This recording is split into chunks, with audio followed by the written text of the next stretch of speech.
Deer বিয়াস, আসসালামু আলাইকুম। তো আশা করি সকলেই ভালো আছেন।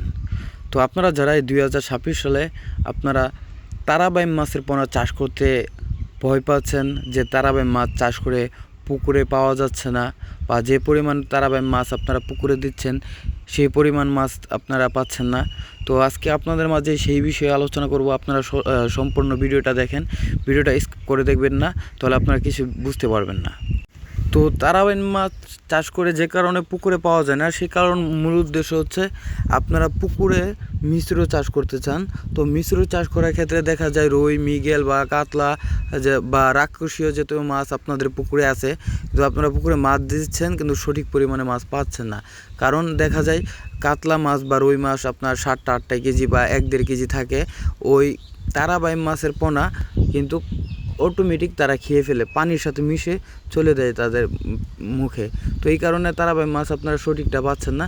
তো সঠিক দুধে আপনারা সঠিক মিশ্র পদ্ধতিতে চাষ করতে চান, তারাবাইম দুধে সঠিক পরিমাণে আপনারা পাইতে চান, তাহলে আপনার তারাবাইম মাছের সাথে মিশ্র পদ্ধতিতে ট্যাংরা বা গুলশা বা শিং মাছ আপনারা চাষ করতে পারেন। তাহলে দুধে আপনারা দেখা যায় 40 থেকে 50 হাজার মাছ আপনারা পুকুরে দিয়ে থাকেন। মিনিমাম আপনারা 40 হাজার হইলেও পান আপনারা পুকুরে পাবেন। ধরেন 50 হাজার পান আপনি দিলেন, 6 মাস বা 7 মাস পরে আপনি পুকুর খেউ দিয়ে দেখবেন পুকুরে আপনারা 40 হাজার মাছ হলেও পাবেন। তো অনেক ক্ষেত্রে দেখা যায় অনেক চাষিরা বলে যে ভাই আমি পুকুর থেকে মাছ জাল দিয়ে খেউ দিয়ে ধরতে পারি না, পুকুর শুকায়ও ধরতে পারি না।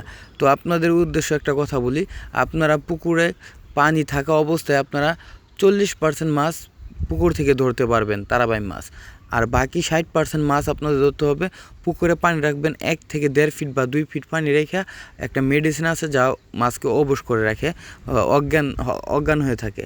তো ওই অজ্ঞান অবস্থা থাকার ফলে মাছটা আপনার কাদার ভিতর থেকে সবগুলো চলে আসে। তো ওই অবস্থায় আপনারা পুকুরে একটা খেয়াল দিয়ে আপনারা সম্পূর্ণ মাছ পুকুর থেকে ধরতে পারবেন। অনেক ক্ষেত্রে যে এই সিস্টেম অনেকজনে না জানার কারণে দেখা যায় বলে ভাই পুকুর শুকাইছি, কাদার মধ্যে কোনো মাছ নাই, কোনো মাছ পুকুরে পাইতেছি না। তো এটা হচ্ছে এই তারাবাইম মাছটা পুকুরের কাদার মধ্যে তারা বসবাসের তৈরি করে, গর্ত তৈরি করে, ওই গর্তর ভিতরে তারা সব মাছ ওইখানে থাকে, যার কারণে পুকুরটা শুকিয়ে গেলে এই মাছগুলো ওই গর্তর ভিতরে থেকে মারা যায়। তো আপনারা এই বিষয়টা লক্ষ্য করবেন। আর যদি আপনাদের কোনো ধরনের পরামর্শ লাগে তাহলে আপনারা ভিডিওর স্ক্রিনে দেওয়া নম্বরে যোগাযোগ করে আমাদের কাছ থেকে সঠিক পরামর্শ জেনে নিতে পারবেন। তো আশা করি সকলেই ভালো থাকবেন, দেখা হবে নতুন আরেকটা ভিডিওতে। ততক্ষণ সবাই ভালো থাকবেন, আল্লাহ হাফেজ।